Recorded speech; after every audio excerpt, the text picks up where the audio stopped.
हमारे साथ डॉक्टर अवधेश उपाध्याय जी जुड़ गए हैं, बीजेपी के प्रवक्ता हैं। बहुत स्वागत है सर आपका। सबसे पहले तो जिस तरीके से जिस तरीके से वोटिंग हो रही है, पांचवें चरण का मतदान हो रहा है, सबसे पहले आपकी पहली प्रतिक्रिया क्या रहेगी? जिस तरह से लोग वोटिंग में हिस्सा ले रहे हैं और 4 चरण की वोटिंग हो गई है, कैसे देखते हैं आप इस पूरे 4 चरण की वोटिंग के बाद आज जो वोटिंग हो रही है? और कहा जा रहा है कि आप लोग कह रहे हैं 400 पार का आप लोगों ने जो नारा दिया था वो आप लोग पूरा कर रहे हैं, या फिर लग रहा है कि इस बार 400 सीटें नहीं आ रही हैं? देखिए हिमांशु जी, मैं बताऊं आपको कि जो आज जो चुनाव हो रहा है लोकसभा के 5वें चरण का, जो 8 राज्यों में हो रहा है, 49 सीटों पर हो रहा है, उसके जो मतदाता हैं बहुत उत्साह देखने को मिल रहा है। और जो मतदाता हैं उनको मैं ये कहना चाहूंगा आपके चैनल के माध्यम से कि वो पहले घर से निकले और अपना मतदान करें। पहले मतदान फिर जलपान, क्योंकि आपका मतदान भारत का जो संकल्प है उसको पूरा करने में बहुत अहम भूमिका निभाने वाला है। आज की निरंतरता और विकसित भारत के संकल्प को पूरा करने के लिए मतदान करना बहुत ही जरूरी है और हमारा पहला कर्तव्य होना चाहिए कि हम पहले मतदान करें फिर जलपान करें जी। और देखिए रही 400 पार, तो 400 पार का जो नारा है ये कोई नारा नहीं है, ये देश की 140 करोड़ की जो जनता है उसका प्यार और उसका विश्वास देश के प्रधानमंत्री नरेंद्र मोदी जी के प्रति है और देश की में जो सरकार है राष्ट्रवादी सरकार उसके प्रति, क्योंकि जनता को पता है बहुत अच्छी तरह से कि देश में एक ऐसी राष्ट्रवादी सरकार है जो सभी को साथ में लेकर चल रही है। सबका साथ सबका विकास का जो संकल्प है उसको पूरा करने में लगी है। और आप देखिए ना, जो जो मोदी सरकार ने 2014 में वादे किए जनता के साथ, 2019 में किए, वो धीरे धीरे सारे पूरे किए। तो इसलिए कहते हैं ना कि जो गारंटी मोदी जी देते हैं उसका मतलब है कि गारंटी पूरा होने की गारंटी है। इसीलिए जनता जो है बार बार मोदी सरकार को चुन रही है। इसीलिए जनता का कहना है कि अब की बार 400 पार फिर एक बार मोदी सरकार। और ये देखते हुए विपक्ष देख रहे हो पूरी तरह से बौखलाया हुआ है। जैसे जैसे चरण खत्म होते जा रहे हैं वैसे वैसे जो है पूरा गठबंधन जो है उनका मानसिक संतुलन भी बिगड़ता जा रहा है। उनको ये नहीं पता हमें क्या कहना है क्या नहीं कहना। नए नए नैरेटिव लेकर आते हैं। जैसे 2019 में आपने देखा होगा, 2019 में जैसे जैसे चरण खत्म हो रहे थे इनके नए नए नैरेटिव आ रहे थे, लेकिन एंड ऑफ द डे क्या हुआ? जब रेल डाला था सारा ठीकरा फूट गया इनका ईवीएम पर, क्योंकि सारे तो मुद्दे फेल हो गए इनके। तो चरणों में ये लेकर आए थे 2019 में, उसी तरह से 2024 में ये अपनी हरकतें दिखा रहे हैं। एंड ऑफ द डे यही होने वाला है। उनको सभी लोग टीवी पर बैठे होंगे विपक्षी दल के, अरे भैया ईवीएम ईवीएम ईवीएम के गाने गाने लगेंगे। कहने का मतलब ये 405 जो है इसे कोई रोक नहीं सकता। अवधेश जी, जिस तरीके से जिस तरीके से राहुल गांधी तो कह रहे हैं कि कारण है जी, अवधेश जी जिस तरीके भी एक कारण है।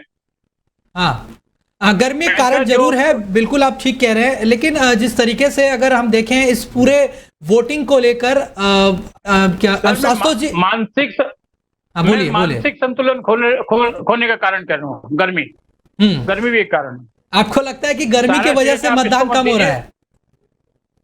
मानसिक संतुलन भी खो रहा है लोगों का।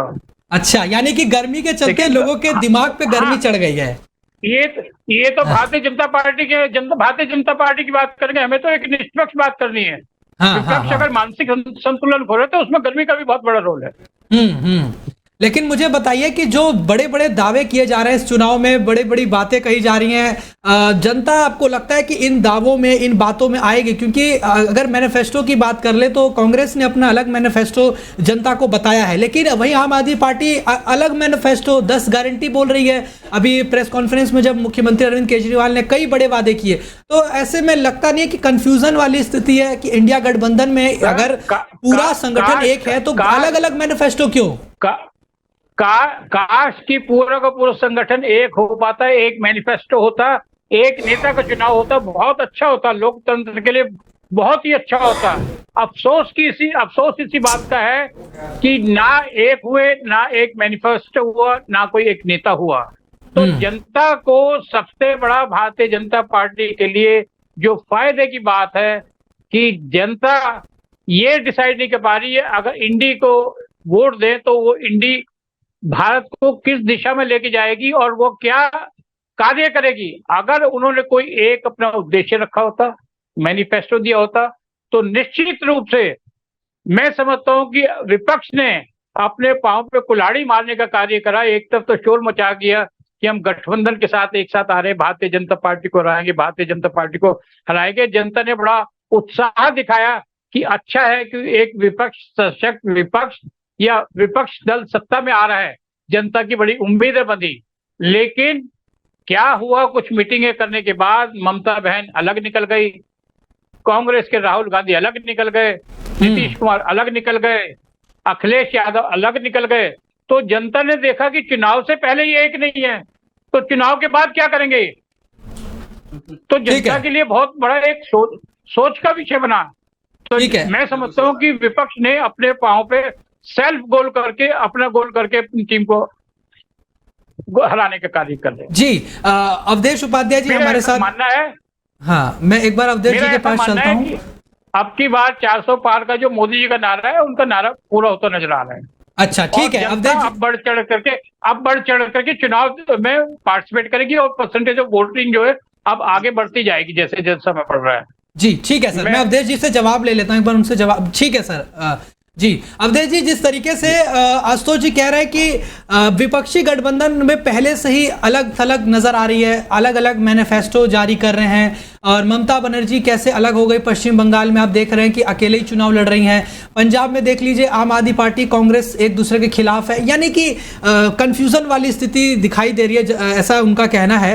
आप इसको कैसे देखते हैं। और दूसरी बात यह है कि राहुल गांधी तो कह रहे हैं कि लोकतंत्र, संविधान बचाने की जो लड़ाई जनता लड़ रही है, और इस 4 चरणों में जनता ने साबित कर दिया कि बीजेपी बुरी तरह से हार रही है। देखिए, जो अपने वरिष्ठ पत्रकार हैं, बहुत विद्वान हैं, अपने जो आशुतोष जी, हाँ, बहुत विद्वान है, और ये बिल्कुल बात सही कह रहे हैं, इसमें कोई दोहराए नहीं है, ना इनका कोई मतलब काट कर सकता है इनकी बात का। बिल्कुल सही बात है। इस समय क्या है कि जो गठबंधन है हिमांशु भाई, वाकई में उसके पास जो है ना तो काम करने की नियत है, ना नीति है, ना नेता। एक कहावत आपने सुनी है ना, वो कहा है कि भानुमती का कुनवा वाला, कि कहीं का रोड़ा और भानुमती ने कुनवा जोड़ा। तो ये जो इंडिया अलायंस है हमारे देश में आज का, वो भानुमती का कुनवा है। इधर का जोड़ा, इधर का लिया, उधर जोड़ दिया, उधर का लिया, इधर का जोड़ दिया। ठीक है, तो इनके पास तो ना तो नेता है कोई, ठीक है, ना ही नीति है, ना ही इनके पास नियत है। तो देश की जनता क्यों नकार रही है बार बार? क्योंकि देश की जनता अब ये जान चुकी है बहुत अच्छी तरह से मेरे भाई, कि इस देश में यदि कोई विकास कर सकता है, गरीब का जो अंतिम पंक्ति में बैठा व्यक्ति है, तो उसका विकास कर सकता है, तो कोई कर सकता है जो देश का प्रधानमंत्री हमारे नरेंद्र मोदी जी, बीजेपी, भारतीय जनता पार्टी कर सकती है। उनको ये पता चल गया है अच्छी तरह से। तो पहले जो सरकारें थी वो पूरी तरह से अपने परिवार को पालने में लगी हुई, अपने परिवार के अलावा उन्हें कोई परिवार नहीं दिखाई देता था। मैं कमेंट करना चाहूंगा उसके लिए पूरा देश परिवार। सर मैं आपके पास आऊंगा, आशुतोष जी, मैं आऊंगा आपके पास, एक बार अवधेश जी से जवाब ले लेते हैं। अपनी बात कहते हैं हमारे प्रधानमंत्री मोदी, क्योंकि मेरा पूरा जो देश है, हर भारतवासी मेरे परिवार का सदस्य है और मेरा परिवार है। और देखिए, जनता भी ना उनको परिवार की तरह ही प्रेम करती है अपने प्रधानमंत्री। आपने भाई, मैंने आपको नहीं देखा पता नहीं, लेकिन मैंने अपने होश में ऐसा प्रधानमंत्री नहीं देखा जिसके लिए जनता जो है ना सुनने के लिए कोसों से आती है, कोसों दूर से। मैं देखता हूँ चैनल पर जब हमारे प्रधानमंत्री जी कहीं रैली करते हैं, वहां लोग आते हैं, बड़े बुजुर्ग आते हैं। कई बार मैं देखा कि हैंडीकैप लोग आते हैं, कि क्यों आए हैं, कि हम जो है ना मोदी जी को सुनने आए हैं। अब भाई देख तो सकते नहीं, हमको सुन सकते, सुनने के लिए बड़ी दूर दूर से आते हैं। तो ये कहीं ना उनके हृदय में प्रेम है, उनको पता है किस तरह से मोदी सरकार ने उनको घर दिया। 4 करोड़ से ज्यादा जो पीएम आवास की योजना के माध्यम से घर मिले हैं देश के गरीब लोगों को। इस तरह से आयुष्मान योजना लेकर आए मोदी जी गरीबों के लिए, जिससे 5 लाख रुपए तक का फ्री इलाज अपना करा ले गरीब आदमी। इस तरह से आपने देखा होगा, जो गाँव में जो बहन बेटियां बाहर शौच करते थे, उनके लिए शौचालय बनवाए गए मोदी सरकार द्वारा। 14 करोड़ से ज्यादा घर में नल से पानी जो आ रहा है आज के समय में, वो मोदी सरकार की देन है। इस तरह से देश में जो है पहले गिने चुने एम्स थे, आज 17 एम्स हुए हैं, 10 साल में बनकर तैयार हुए हैं। किस तरह आपने देखा होगा कि पहले 10 से 12 किलोमीटर रोड पर डे बनता था देश में, आज वही रोड का निर्माण आप देखें 40 से 50 किलोमीटर पर डे हो रहा है। और कितना विकास चाहिए। आप बेरोजगारी की बात कर लीजिए, देखिए कितना जो है बेरोजगारी दर जो 6.5% थी 2014 में, वो घटकर 3.2% हो चुकी है इस समय। ठीक है, पीएफ अकाउंट आप देखिए 3 गुना बढ़ चुके हैं। अब पीएफ अकाउंट तो उन्हीं के होते हैं ना जो जॉब करते हैं। दूसरी बात, सबसे बड़ी बात मैं आपको बताऊं, स्टार्टअप की बात कर लीजिए आप। 1.5 लाख से ज्यादा स्टार्टअप हमारे देश में आज के समय में है। अभी मैं सुन रहा था, कल परसों एक इंटरव्यू आ रहा था, यहाँ मुरादाबाद के थे कोई मौलाना मोहिद्दीन, पता नहीं क्या नाम था, नाम भूल गया मैं उनका। वो ये बता रहे थे कि अब से ये स्टार्टअप मैंने खोला है अपने लिए, मैंने 100 लोगों को यहाँ अपने रोजगार दिया है। अब एक बात बताइए, 1.5 लाख स्टार्टअप खोले हैं तो कितने रोजगार मिले होंगे। एक आगरे का कोई जूता व्यापारी है, उसने अपना स्टार्टअप शुरू किया, उसके यहाँ भी 100-150 एम्प्लॉय हैं। तो भाई कहीं ना कहीं तो स्टार्टअप शुरू कर रहे हैं, वहां एम्प्लॉय तो लग रहे हैं, रोजगार भी मिल रहा है लोगों को। लेकिन क्या है कि जो हमारे देश में जो एक चश्मा लगा हुआ है ना, धृतराष्ट्र जो संजय जी थे, उनको भी वो सब अंधेरे अंधेरे दिखाई देता था, क्योंकि उनके जो गुरु थे वो धृतराष्ट्र थे, भाई उनको दिखाई नहीं देता था, तो उनके बिना मर्जी के वो कैसे बात करते। वही हाल हमारे देश में जो विपक्षी दल के नेता हैं, जो डिबेट करने आते हैं, जिनको विकास दिखाई नहीं देता, वो धृतराष्ट्र के जो संजय हैं उन्हीं के समान समझता हूँ। इतना विकास जो हुआ है, चौमुखी विकास 10 साल में, यदि वो भी नहीं दिखाई दे रहा तो भैया कहीं ना कहीं फिर आप समझ लीजिए कि आंखों में मोतियाबिंद का जो है शिकायत हो सकती है। कैसे कांग्रेस पार्टी जो है, अगर कांग्रेस की बात करें, वो कह रहे हैं कि आप लोगों ने कुछ चंद लोगों को अरबपति बनाया है, केवल 20-22 लोगों को, लेकिन हम जो है कांग्रेस पार्टी वो करोड़ों लोगों को लखपति बनाएगी। उनकी जैसी सरकार बनेगी वैसे ही फटाफट, यानी कि बहुत तेजी से वो लोग लाखों लोग, करोड़ों लोगों को लखपति बनाने का काम करेंगे। और आप लोग 5 किलो राशन देते हैं, वो कह रहे हैं हम तो 10 किलो राशन देंगे फ्री में। हिमांशु भाई देखिए सर, मैं कर गए। जी सर, मैं आ रहा हूं आपके पास, बस 2 मिनट रुक जाइए। 10 साल देश में राज कर गए, जिनके पूरा खानदान जिसने राज किया, वो गरीबी नहीं मिटा पाए 70 साल में, आज वो बात करते हैं गरीबी मिटाने की। ये तो हास्यास्पद बात हो गई ना।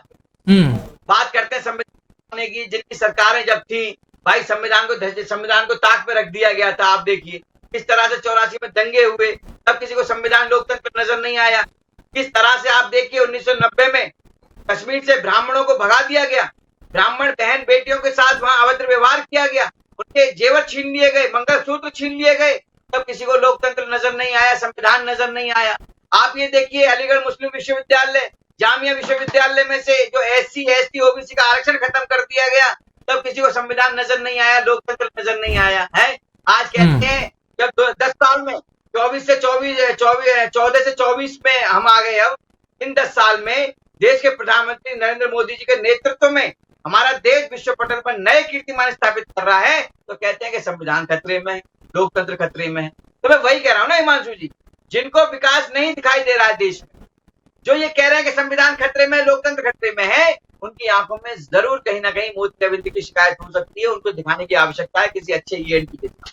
जी ठीक है। आशुतोष जी, आपने सुना कैसे वो कह रहे हैं कि भाई अगर जिसको देश का विकास नहीं दिखाई दे रहा, उसको लगता है अपने चश्मा बदलने की जरूरत है।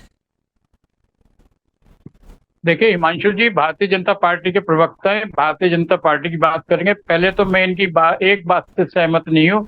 इन्होंने कहा कि उनके पास कोई नेता नहीं है।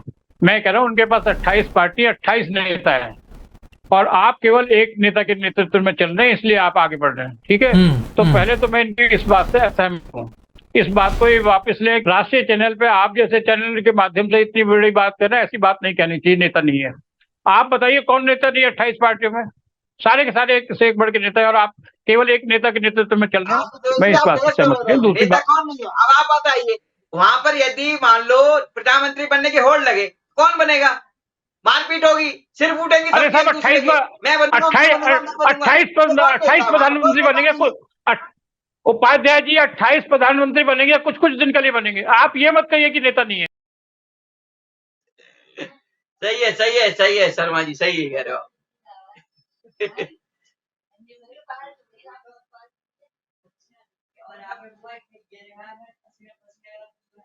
कह रहे हैं कि भाई उनके पास नेताओं की कमी नहीं है। वो कह रहे हैं कि 28 अगर उनका गठबंधन हुआ है, तमाम नेता है, अरविंद केजरीवाल है, राहुल गांधी है, ममता बनर्जी हैं, अखिलेश यादव है, तेजस्वी यादव, कोई भी बन सकता है प्रधानमंत्री। इसमें कौन सी बड़ी बात है? उसका कारण क्या है हिमांशु? देखो, नेता किसे कहते हैं? नेता कहते हैं जिसमें नेतृत्व करने की क्षमता होती है। और नेतृत्व कौन कर सकता है? जिसके कहने में एक संगठन चलता है, जिसका कहना सब एक स्वर में मानते हैं। भाई नेता चुनता कौन है? जी तो जनता चुनती है ना, संगठन का नेता, जो संगठन के लोग चुनते हैं भाई, जब तो चुनते हैं जब अच्छा लगता है कोई व्यक्ति। अब इनके नेता उसी को कहते हैं, मेरा कहने का मतलब वही था, समय सारे गलत दे गए। नेता उसी को कहते हैं जो नेतृत्व करने की क्षमता रखता हो। तो इंडी गठबंधन में कौन है नेतृत्व करने वाला? सब तो बड़े बड़े नेता है, सब तो प्रधानमंत्री बनने की कगार पे हैं। अब भाई कौन सोचे हर व्यक्ति अपनी पार्टी का नेतृत्व कर रहा है।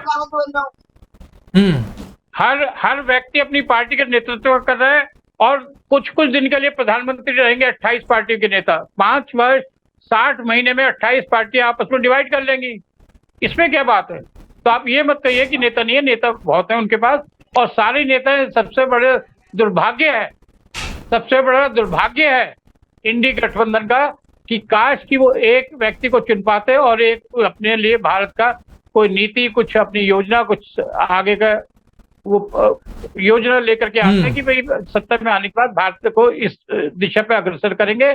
और जो बड़े लॉफ्टी प्लान्स और बड़े ऊंचे ऊंचे वादे करना है, 1 लाख रुपए प्रति महिला को, 70 करोड़ महिलाओं को 1 लाख रुपया देना, कहाँ से इतना पैसा आएगा? कहाँ से विकास कार्य होगा? कहाँ से वर्तमान चल रही योजनाओं को आगे आप बढ़ाएंगे, या इन योजनाओं का वर्णन करके आप अपनी नई योजना लेकर के आएंगे? बहुत सोच समझ का विषय है। भारत विश्व की सबसे ज्यादा आबादी वाला देश, हमारे पास 20% लगभग विश्व की आबादी और पृथ्वी का 2.7% के लगभग क्षेत्रफल है।